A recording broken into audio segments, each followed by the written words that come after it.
दिखेगा आपको। पुलिस वाले आराम से चहलकदमी करते हुए नजर आएंगे, आपको दंगा फसाद रोकते हुए नजर नहीं आ रहे उसमें। जो टीयर गैस चलाने की कोशिश कर रहे हैं उनकी टीयर गैस ही नहीं चलनी, पता नहीं कौन से जमाने की बंदूकें लेके घूम रहे हैं। ये लगता है कि उपचुनाव के कारण बलि का बकरा बना दिया गया राम गोपाल। बिल्कुल बिल्कुल, वो नेता के बेटे की जान कीमती है, आम आदमी की जान कीमती नहीं है। मारकाट करने की या दंगाई करने की, गाली गलौज करने की, ये सारी वीडियो सामने आ रही है। लेकिन पुलिस का आपने देखा कहीं भी कोई पुलिस का कंट्रोल करते हुए नजर नहीं आ रहा। टीयर गैस चला रहे हैं तो उनकी टीयर गन ही नहीं चल रही।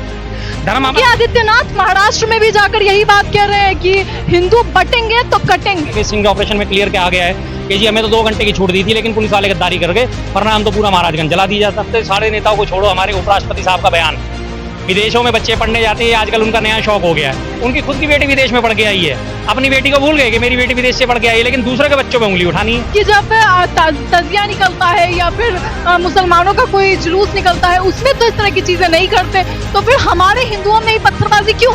पत्थर चला वो भी गलत, झंडा उतारा गया वो भी गलत, गोली मारी गई वो भी गलत, गोली मारने के बाद जो अफवाहें फैलाई गई वो भी गलत। हर तरीके से गलत है, हर चीज गलत है, लेकिन उस गलत की जड़ में भी तो जाना पड़ेगा ना।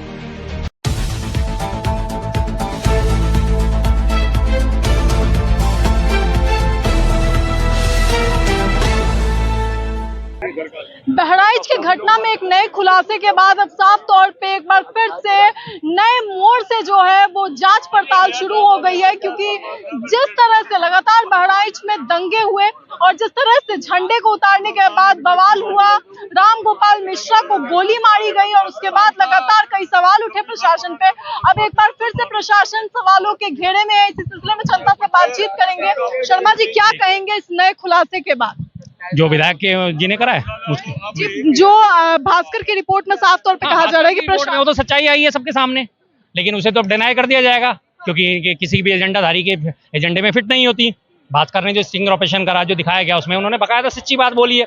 और आप जो पीछे की तमाम दंगे की जो वीडियो उठा के देखेंगे उनमें ये दिखेगा आपको, पुलिस वाले आराम से चहलकदमी करते हुए नजर आएंगे, आपको दंगा फसाद रोकते हुए नजर नहीं आ रहे उसमें, जो कि साफ साफ जाहिर है। उसके बाद दूसरी आपकी वीडियोज आ रही है सामने जिसमें वो टीयर गैस चलाने की कोशिश कर रहे हैं, उनकी टीयर गैस ही नहीं चलनी, पता नहीं कौन से जमाने की बंदूकें लेके घूम रहे हैं, उनसे टीयर गैस नहीं चली। उन्होंने कोई कुछ नहीं, कहीं से कोई प्रशासन ने कुछ नहीं कोशिश करी इस मामले में, रोकना चाहता ही नहीं था प्रशासन, लेकिन बस वो 2 घंटे की वो कह रहे हैं ना कि हमें तो 2 घंटे वो पुलिस वाले गद्दारी करके, नहीं तो हम तो पूरा महाराजगंज जला देते। तो सच्ची बात है, ऐसा हो ही जाता। क्या लगता है इस रिपोर्ट के बाद कि प्रशासन की गलती थी या कहीं और से ऑर्डर? प्रशासन की तो गलती आई है। प्रशासन को ऑर्डर कहाँ से मिलेंगे? पीछे से ऑर्डर मिलेंगे।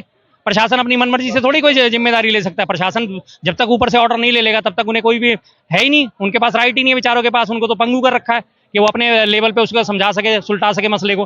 पीछे रिपोर्ट आएगी तो जाके होगा। सारी की सारी उपचुनाव जीतने के लिए स्क्रिप्ट रची गई थी, जिसका पर्दाफाश हो गया, सबके सामने आ गया। ये लगता है कि उपचुनाव के कारण बलि का बकरा बना दिया गया राम गोपाल मिश्रा। बिल्कुल बिल्कुल, वो बेचारा मारा गया। मुझे इस बात का बहुत दुख है। उसके परिवार के साथ जिंदगी भर मेरी सहानुभूति रहेगी। लोगों के उकसावे में आके उसने अपनी जान गंवा दी और उनको मिला क्या? इनको तो 10 सीटों का फायदा हो जाएगा अगर जीत गए तो। उसे क्या मिलेगा? 10 लाख रुपए। कितने दिन के 10 लाख रुपए भाई? कितने दिन के? साल के? 1.5 साल के? 2 साल के? बस। आज में ये भी पता चला है कि जो SHO था उसने भी जो है वो अपने ऊपर मैसेज पहुंचाया था, पत्र लिखा था, के बावजूद उनकी पत्र पर किसी तरह का कोई संज्ञान नहीं। संज्ञान इसलिए नहीं आया ना, जिसे कहा जाता है बार बार ये संयोग है, प्रयोग है, ये तो वास्तव में प्रयोग था। चाहता ही था शासन प्रशासन के इस तरह से कोई हरकत हो और इस तरह से मामला गंभीर हो और जिसपे हम राजनीतिक रोटियां सेक सकें। अभी तक तो राजनीतिक रोटियां सेक ही रहे थे, जब तक वो स्टिंग ऑपरेशन नहीं हुआ तब तक सबका एक तरफा ही जा रहा था काम। और उसके बाद जब बीजेपी के विधायक जो वहाँ के हैं उन्होंने जो रिपोर्ट दर्ज कराई जिसमें हवाला दिया गया क्योंकि उसके बेटे की जान को खतरा था, इसलिए उसे चिंता हुई कि मुझे रिपोर्ट लिखवानी चाहिए, नहीं तो दंगाई कुछ का कुछ भी कर सकते थे। अब जाके उसके ऊपर जब फिर प्रेशर पड़ा है बीजेपी विधायक के ऊपर तो वो भी यू टर्न मार गए हैं। तो जाहिर सी बात है, पता चल जाता है इसी बात से कि कैसे कैसे इसकी स्क्रिप्ट लिखी गई थी। नेता के बेटे के लिए जान लोगों की आराम से ये की जा सकती है। बिल्कुल, नेता के बेटे की जान कीमती है, आम आदमी की जान कीमती नहीं है। नेता के बेटे के ऊपर बात आने लगी थी इसलिए फौरन FIR दर्ज कराने भी वो पहुंच गया। आम आदमी जब वो मरा, राम गोपाल मिश्रा मरा, तब उसे कोई चिंता नहीं थी। आपको लगता है कि SO की बात को साफ तौर पे जो है वो ये किया? बिल्कुल बिल्कुल, जाहिर सी बात है। इसमें हमेशा ऐसा होता है जी, बड़े लेवल का जब ये खेल होता है इसमें हमेशा प्यादे जो है वही पिटते हैं। शतरंज के खेल में आपको पता है 8 और 8 16 प्यादे होते हैं, वही सबसे ज्यादा संख्या में होते हैं, वही सबसे ज्यादा मारे जाते हैं। गोपाल मिश्रा उसी में से एक प्यादा है। उसी तरह के सैकड़ों प्यादे अभी और मौजूद हैं, सैकड़ों प्यादे तैयार हैं, सैकड़ों प्यादों को तैयार करा जा रहा है, लेकिन पीछे बैठे जो खेल खेल रहे हैं वो अपना खेल खेलते रहेंगे, उन्हें कोई दिक्कत नहीं आने वाली।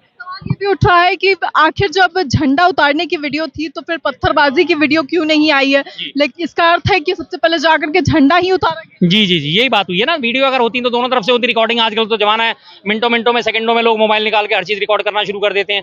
तो सारी की सारी तमाम वीडियो जो आ रही है अभी तक वो यही आई है। पहली झंडा उतारने की, दूसरा उसको सामने से छत से गोली मारने की, जिसमें 3 गोलियां चलती हुई दिख रही हैं। पहली गोली, 2 जो गोली हैं वो इधर उधर दाएं बाएं छिटक गई हैं, तीसरी गोली जाके उसके सीने में लगी है, उसके अपर हिस्से में लगी है सारी की सारी, जिसके छर्रे फैल के उसके शरीर में धंसे हैं, जिन्हें 36 छर्रे हैं, जिन्हें बार बार 36 गोलियों का नाम दिया गया।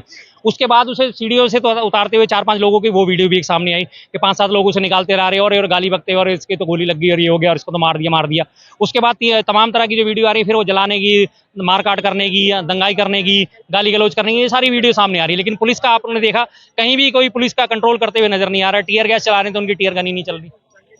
इस पूरे दंगे के बाद जो है कई पुलिस वालों को सस्पेंड भी किया गया है, किस तरह? छोटे छोटे प्यादे, मैंने आपसे कहा ना, शतरंज के खेल में प्यादे भी सबसे पहले मारे जाते हैं, बेचारे वो प्यादे हैं।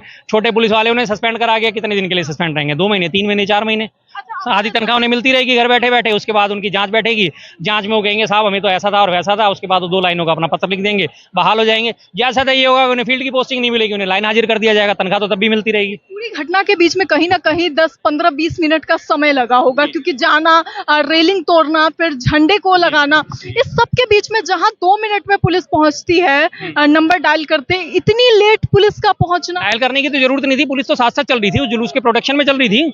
जो शोभा यात्रा निकल रही थी उसके प्रोटेक्शन में पुलिस वाले साथ में थे। डायल करके पहुंचती है वहां पे, इतना वहाँ समय पे ऑलरेडी मौजूद थे। और डायल करने के बाद जब मामला बिगड़ा था तो उन्हें वो अपने एरिया को, कंट्रोलर को बता सकते थे साहब यहाँ पे मामला बिगड़ गया, फॉरेन फोर्स भेजी जाए। इमीडिएट फोर्स आती है, कंट्रोल कर सकते थे, लेकिन नहीं करना चाहते थे। जैसा कि सिंह ऑपरेशन में क्लियर किया गया है कि जी हमें तो 2 घंटे की छूट दी थी, लेकिन पुलिस वाले गद्दारी कर गए, वरना हम तो पूरा महाराजगंज जला दी जाता। वीडियो में ये भी सुनाई दे रहा है कि अगर थोड़ा सा और समय मिलता तो बात ज्यादा बढ़ सकती। हाँ जी बिल्कुल, वही जो वीडियो में आ रहा है वो सामने आ रहा है। उन्हें ये नहीं पता कि उनके वीडियो रिकॉर्ड हो रही है, उन्हें लगा आमतौर पर आपसी बातचीत हो रही है। अब उन्हें बाद में पता चला कि उनकी वीडियो रिकॉर्ड हो गई है, क्या हो गया। अब उसे कहा जा रहा है कि वो लोग तो नशेड़ी थे, नशेड़ियों की बातों का क्या भरोसा। तो भाई जो नशेड़ी होते वही तो ऐसे काम करते हैं। शरीफ आदमी, सज्जन आदमी ऐसे काम करेगा? आग लगाने वाला काम करेगा, मारकाट का काम करेगा, लड़ाई झगड़े का काम करेगा? नहीं करेगा। लेकिन इसके साथ ही सवाल ये भी उठ रहे हैं कि योगी आदित्यनाथ की सरकार में जहां एक तरफ बाबा कहते हैं कि हम हमारे जो अपराधी हैं हम उन्हें कंट्रोल में रखते हैं, एक चौराहे पे करेगा तो दूसरे पे यमराज इंतजार कर रहा होगा, और तब पुलिस प्रशासन के रहते इस तरह की घटना होती है। क्या नेताओं के बच्चों की जान इतनी अहम है? वो बाहर विदेशों में पढ़ते हैं, देश में छात्राओं को और युवाओं को इस तरीके से बहकाना किस तरह? वो चाहते हैं उन्हें बहकाना, और बहकावे में हमारे जो युवा है, हमारे जो देश की जनता है, वो फौरन इनके बहकावे में आ जाती है। अभी हमारे सबसे बड़ी बात है, आप तो सारे नेताओं को छोड़ो, हमारे उपराष्ट्रपति साहब का बयान, विदेशों में बच्चे पढ़ने जाते हैं, आजकल उनका नया शौक हो गया है। उनकी खुद की बेटी विदेश में पढ़ के आई है, अपनी बेटी को भूल गए कि मेरी बेटी विदेश से पढ़ के आई है, लेकिन दूसरे के बच्चों पे उंगली उठानी है। इसका नेता के बच्चे जो है वो बाहर ही, अरे अनुराग ठाकुर का बच्चा वो बाहर गया हुआ, माधवराज सिंधिया का बेटा वो बाहर गया हुआ, ज्योतिरादित्य सिंधिया, माधवराज नहीं है नहीं, ज्योतिरादित्य उनका बेटा वो बाहर पढ़ के आया हुआ। और ये तमाम तरह के हमारी दक्षिणी दिल्ली, नई दिल्ली से सांसद बांसुरी स्वराज, ये बाहर से पढ़ाई करके आई, जो सुषमा स्वराज की बेटी और आज की वर्तमान सांसद है। इसी तरह के तमाम सारे नेता, सबके बच्चे विदेशों में पढ़ रहे हैं, सबके। और जो उनके चरण चुंबक चाटुकार चैनल वाले, उनके सबके बच्चे विदेशों में पढ़ रहे हैं। लेकिन आपका बच्चा जो है वो झंडा उठा के घूमेगा, वो अपनी जान दांव पे लगाएगा, नेताओं का घर भरेगा और अपनी जान गंवाएगा। लेकिन साफ तौर पे धर्म की रक्षा करना भी तो जरूरी है। इससे पहले एक बयान वायरल हुआ था कि 2 बच्चे राम के लिए और 2 बच्चे अपने लिए। नहीं, एक बात बताइए, धर्म की रक्षा का हमारा खतरे में है कहाँ? धर्म तो नेताओं का खतरे में है। धर्म योगी आदित्यनाथ महाराष्ट्र में भी जाकर यही बात कह रहे हैं कि हिंदू बटेंगे तो कटेंगे। मैं आपको एक छोटा सा उदाहरण देता हूँ। इंडोनेशिया है, 35 करोड़ की आबादी का देश है इंडोनेशिया। 98% उस देश में मुस्लिम हैं। और विश्व का सबसे बड़ा जो मंदिर है अंकोर वाट इंडोनेशिया में, वो इंडोनेशिया में स्थित है। अंकोर वाट मंदिर विष्णु जी का, वो अंकोर वाट मंदिर वहाँ पे स्थित है।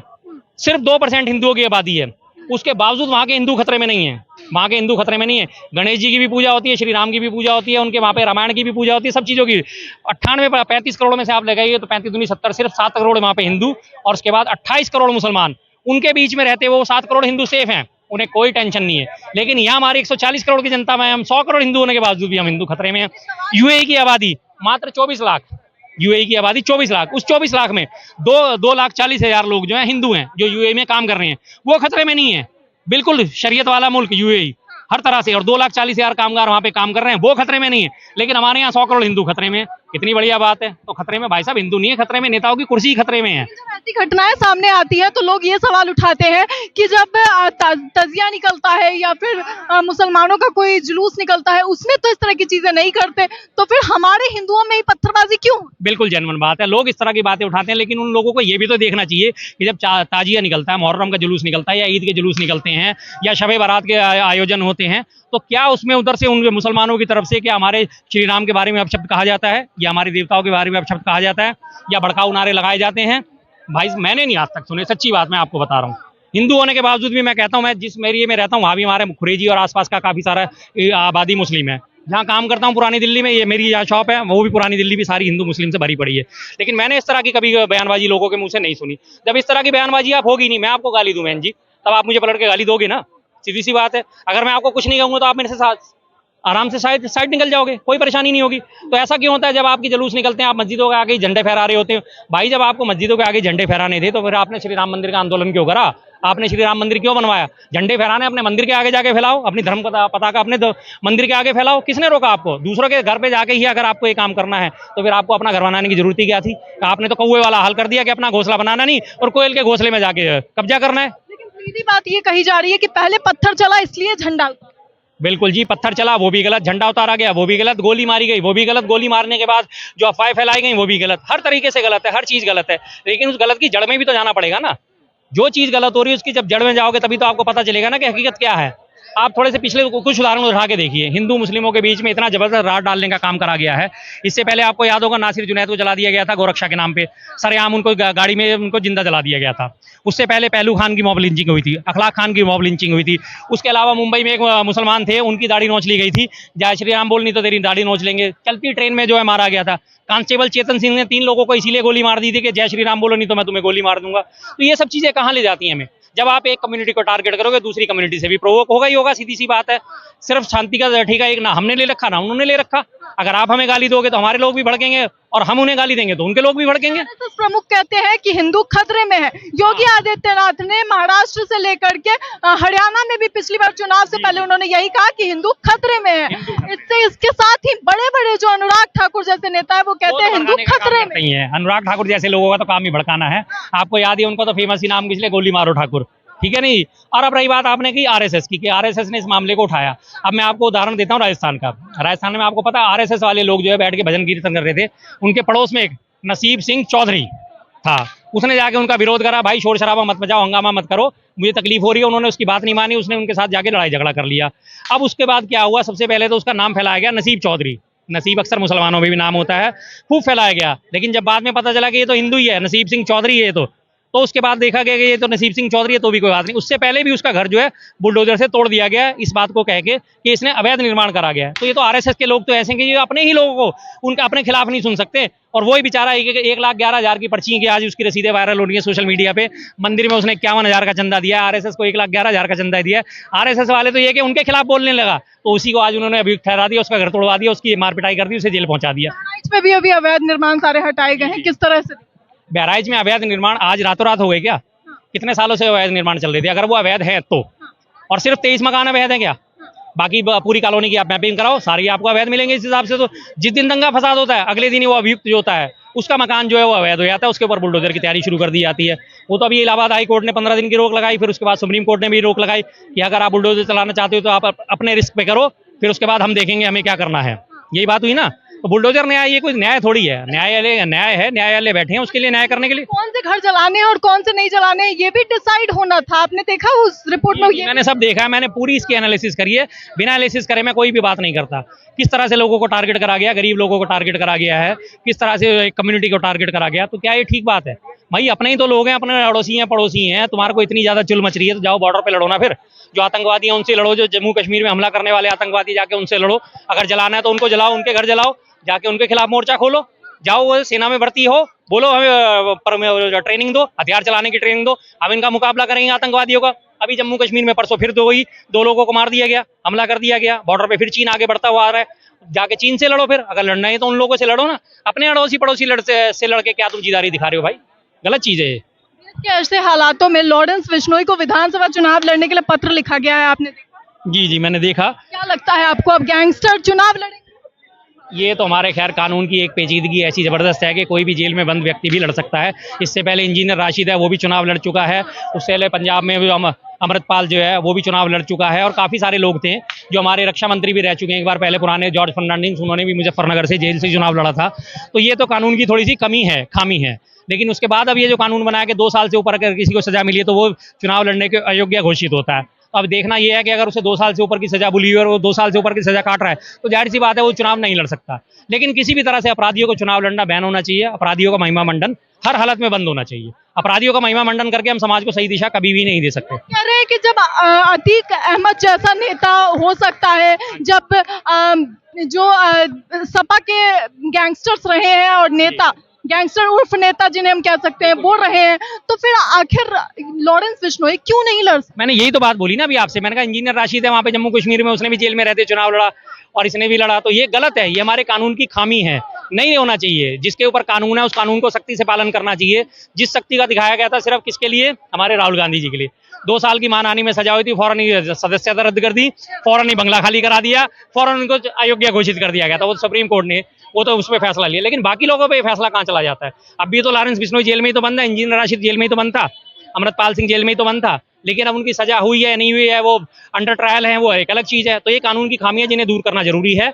अगर जेल में कोई भी बंद व्यक्ति है और अपराधी है तो उसे चुनाव लड़ने पर रोक लगनी चाहिए, मेरा तो ये मानना है। जानकारी के लिए शुक्रिया। तो साफ तौर पे आपने सुना किस तरीके से जो लगातार बहराइच के मुद्दे पे जिस तरह से वीडियो वायरल हुआ है, उसके बाद से अब साफ तौर पे प्रशासन पर सवाल उठ रहे हैं, क्योंकि जो एसओ था उसने साफ तौर पे 2 दिन पहले ही पत्र लिखा था और पत्र में बाकायदा उन्होंने ये बात लिखी थी कि कहीं ना कहीं जो है वो दंगा हो सकता है। इस सिलसिले में इन चीजों को मद्देनजर रखते हुए प्रशासन को सख्त रहने की जरूरत है, लेकिन उनकी बातों पर, उनके पत्र पर संज्ञान नहीं लिया गया और इस तरह की घटना जो है वो सामने हो गई। सवाल ये भी उठ रहे हैं कि वीडियो में जिस तरीके से कहा जा रहा है कि अगर थोड़ा और समय मिलता तो दंगा और भी ज्यादा भड़क सकता था, तो आखिर इन चीजों का क्या मतलब है?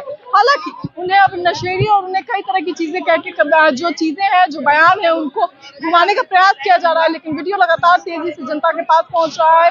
कई तरह के सवाल उठ रहे हैं। प्रशासन आज सवालों के घेरे में है, कटघरे में है, लेकिन जवाब किसी तरह का भी नहीं मिल पा रहा है। इन सभी चीजों को लेकर के आपकी क्या राय है? अपनी राय कमेंट बॉक्स में जरूर बताएं। ऐसी तमाम खबरों के लिए देखते रहें न्यूज़ हंट।